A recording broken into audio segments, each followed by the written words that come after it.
Hi everyone, this is Ankush. Welcome to my channel जिसका नाम है एम्पायर ऑफ ई, जिसके हमने फर्स्ट वीडियो लेक्चर में देखा था the introduction regarding the electromagnetic induction, जिसमें हमने बहुत सारे पैरामीटर्स क्लियर किए थे, जैसे कि एग्जैक्टली मैग्नेटिक फील्ड का मीनिंग क्या होता है, what is mean by magnetic flux, flux density का भी मीनिंग क्या होता है, और सबसे इंपॉर्टेंट बात कि इलेक्ट्रोमैग्नेटिक इंडक्शन का एक्चुअली वर्किंग प्रिंसिपल कैसा है।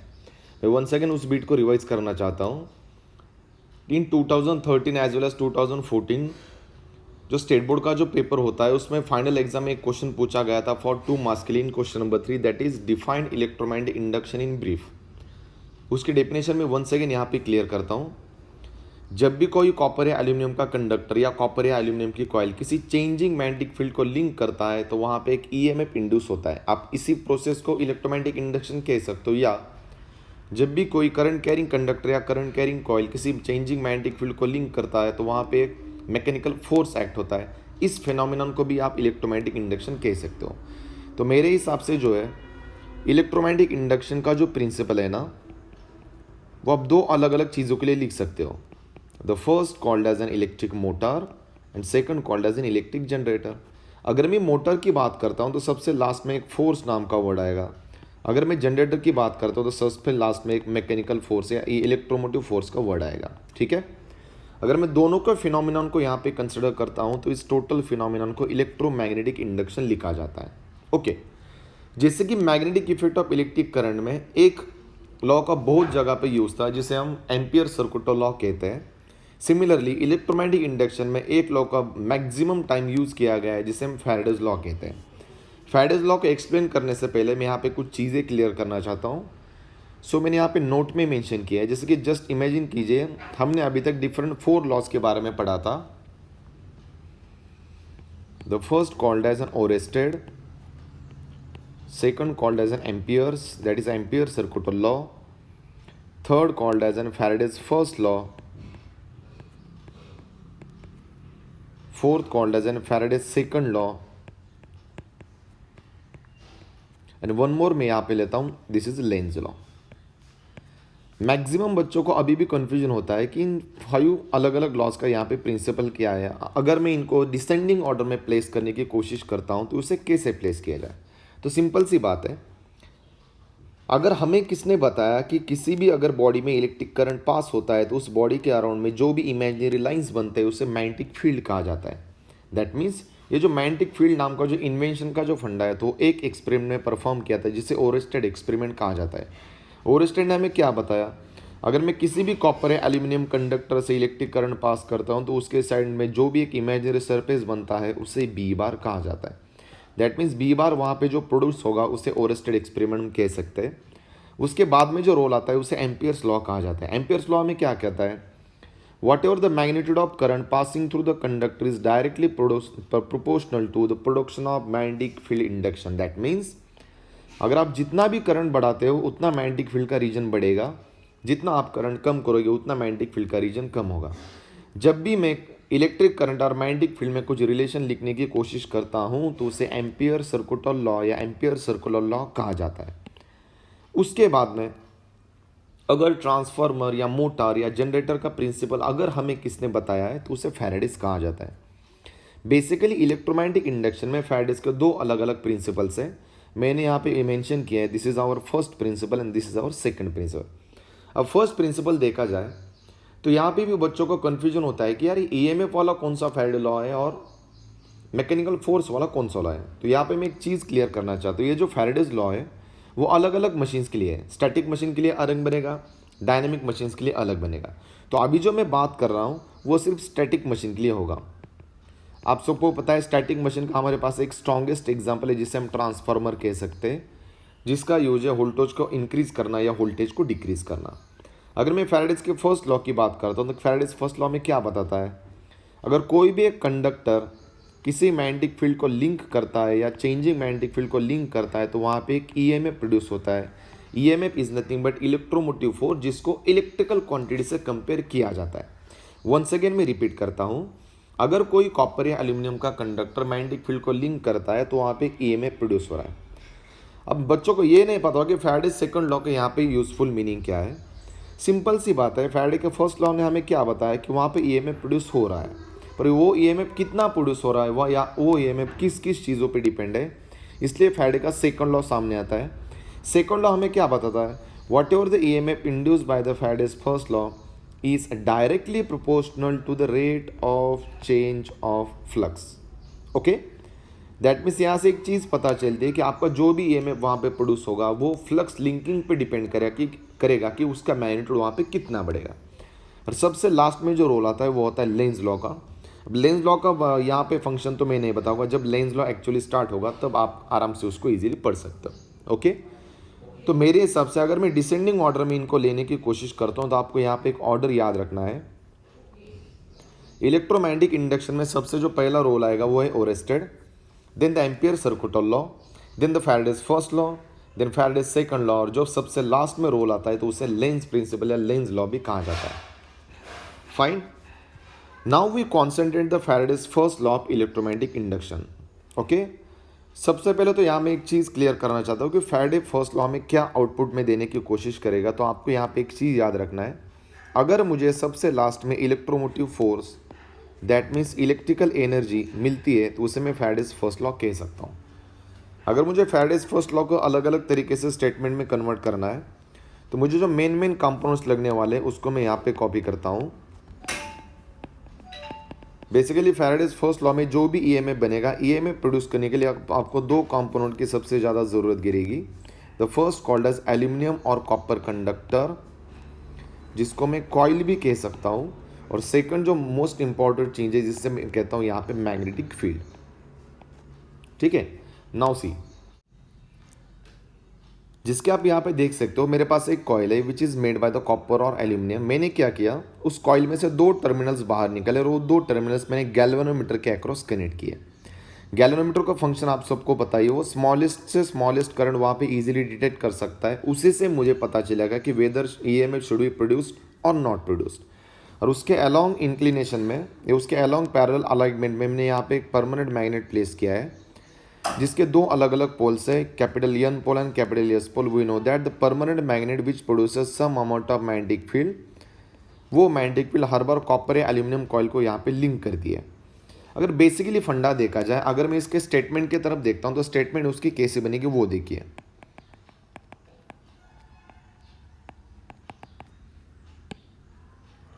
आपको स्टेटमेंट इजीली यहाँ पे अंडरस्टैंड करनी है। वेन एवर कॉपर और aluminium coil is links with changing magnetic field, it produces an EMF। जैसे आप देख सकते हो सबसे लास्ट में मैंने EMF नाम का वर्ड कॉपी किया है। उसकी स्टेटमेंट बहुत ही ईजी है।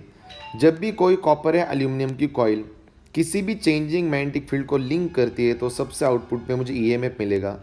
मैक्सिमम बच्चों को कंफ्यूज होता है कि ईएमएफ का मीनिंग क्या है। Guys, EMF is nothing but such kind of potential difference, जिसे मैं वोल्टेज भी कह सकता हूँ। कॉमन सेंस की बात है, जब तक किसी कॉइल के अक्रॉस वोल्टेज नहीं बनता तब तक उसमें से करंट पास नहीं होगा।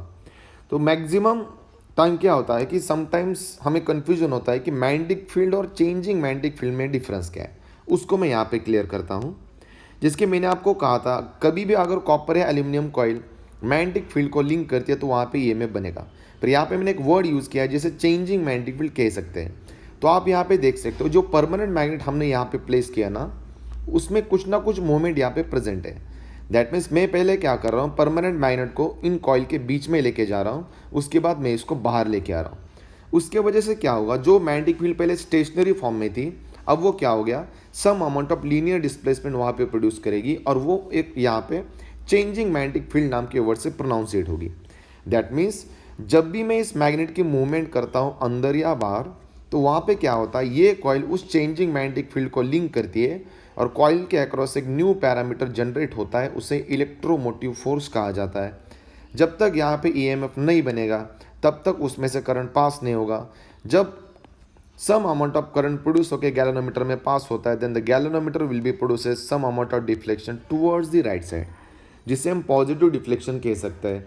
जब तक गैल्वेनोमीटर डिफ्लेक्शन प्रोड्यूस नहीं करेगा तब तक हम नहीं कह सकते कि वहाँ पे ईएमएफ प्रोड्यूस हो रहा है। ओके, तो मैं वंस अगेन क्लियर करता हूँ, अगर मुझे फैराडे का फर्स्ट लॉ यूज़ करके अगर ईएमएफ जनरेट करना है तो आपके पास दो अलग अलग क्राइटेरियाज है। वो क्राइटेरियाज कौन से है, स्क्रीन पे ध्यान दीजिए। सबसे पहला क्राइटेरिया क्या है, we have to required one copper और aluminium coil, and second most criteria is we have to require a changing magnetic field। भी ले सकते हो या कॉपर या एल्यूमिनियम का एक कॉइल भी ले सकते हो इजीली, ठीक है। तो सबसे मेन फंडा मेरा क्या है, अगर मैं सिर्फ दो परमानेंट मैग्नेट के बीच में अगर जैसे ही कंडक्टर को रख देता हूं तो वहां पे ईएमएफ नहीं बनेगा, ये तो आप दिमाग से निकाल लीजिए। तो मेरा मेन क्राइटेरिया क्या है, एक तो मुझे सम अमाउंट ऑफ मूवमेंट मुझे कॉइल में चाहिए या कंडक्टर में चाहिए, या सम अमाउंट ऑफ मूवमेंट मुझे मैग्नेटिक फील्ड में चाहिए। दैट मीन्स आपको क्या करना है, दोनों में से या दोनों क्राइटेरिया में से एक क्राइटेरिया ऐसा चूज करना है जिससे मैं मूविंग या चेंजिंग कह सकता हूँ। तो मेरे पास एक दूसरा ऑप्शन क्या है, मैंने क्या किया, जो भी कंडक्टर प्लेस किया उस कंडक्टर के अक्रॉस मैंने एक टरबाइन यहाँ पे कनेक्ट किया।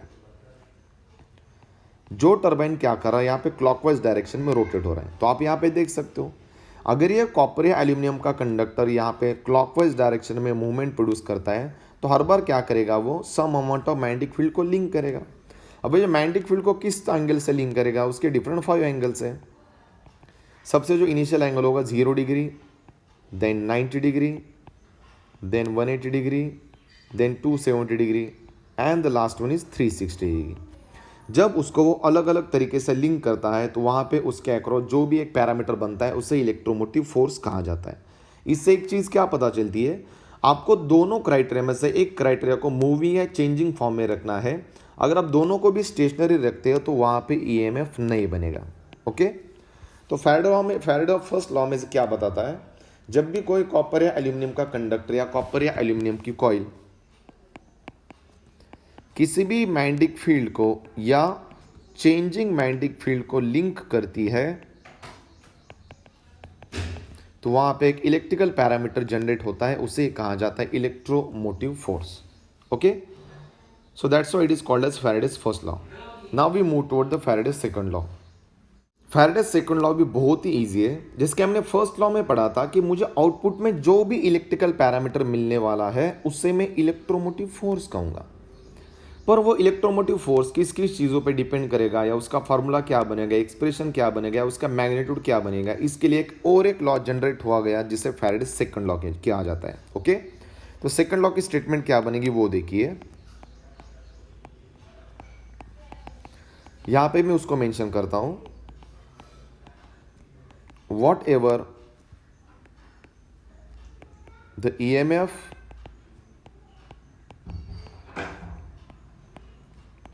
induced by first law is directly proportional to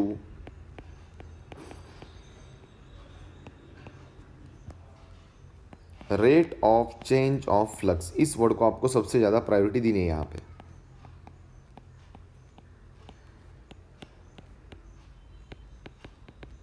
तो यहाँ पे मैं इस वर्ड को थोड़ा क्लियर करता हूँ। Rate of change of flux का मीनिंग क्या होता है कि वो जो कॉइल है या कॉपर या एल्यूमिनियम का कंडक्टर है वो एक सेकंड में उस चेंजिंग मैग्नेटिक फील्ड को कितने बार लिंक करता है, उसके जो टोटल काउंटिंग होती है ना उसे rate of change of flux कहा जाता है। ये जो rate of change of flux होता है ना उसको मैथमेटिक्स में d∅dt से लिखा जाता है, जिसको हम डिफरेंशिएशन ऑफ फ्लक्स भी कह सकते हैं। तो सेकंड लॉ से एक चीज़ क्लियर है, जितना भी ईएमएफ फैराडेज के फर्स्ट लॉ में बन रहा है कंडक्टर या कॉइल के अक्रॉस, तो उसका जो भी मैग्नीट्यूड होता है ना वो rate of change of flux के डायरेक्टली प्रोपोर्शनल में होता है। तो यहाँ पे मैं उसको कवर कर सकता हूँ, it is expressed as the EMF induced by the coil is directly proportional to rate of change of flux. So that's why EMF is proportional to d∅dt। EMF को sometimes स्मॉल e से show किया जाता है, E is proportional to d∅dt। तो ये बन गया हमारा सेकंड रिलेशन, जिसमें मैं फैराडे का सेकंड लॉ कह सकता हूँ। We know that the EMF is some amount of potential difference, जिसको वोल्ट में भी मेजर किया जाता है। अगर मैं इस रिलेशन को इक्वेशन में कन्वर्ट करता हूँ तो same equation can be written as E is equals to capital K into d phi by d T.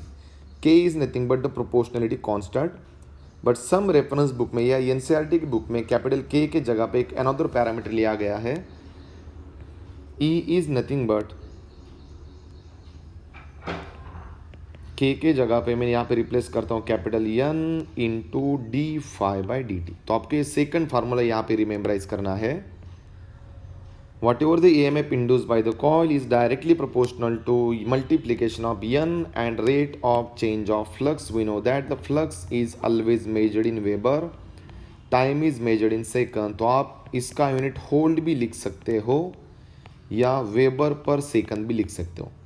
यहाँ से एक चीज़ क्या क्लियर होती है, अगर आपसे कोई पूछता है कि फैराडे के सेकंड लॉ में जो भी EMF बन रहा है वो किस किस पैरामीटर पर डिपेंड करेगा, तो आपको यहाँ पे याद रखना है उसके दो अलग अलग फैक्टर्स होंगे. The first factor called as a capital N and second factor called as a d phi by dt. That means whatever the EMF induced is directly proportional to the number of turns, similarly the rate of change of flux. Okay? तो number of turn से यहाँ पे ज़्यादा important है d phi by d t. इसका meaning क्या है, जब भी वो कॉपर या एल्यूमिनियम की कॉइल कम से कम टाइम में अगर उसको मैं फास्ट रोटेट करने की कोशिश करता हूँ तो इंक्लिनेशन का जो काउंटिंग होगी वहाँ पे वो बहुत ही मैक्सिमम होगी. आप जितने इंक्लिनेशन का वहाँ पे काउंटिंग बढ़ाओगे या जितना लिंकिंग की प्रोबेबिलिटी बढ़ाओगे वहाँ पे आपका इंड्यूस्ड ईएमएफ ज़्यादा होगा. Okay, so this is called as a Faraday's second law.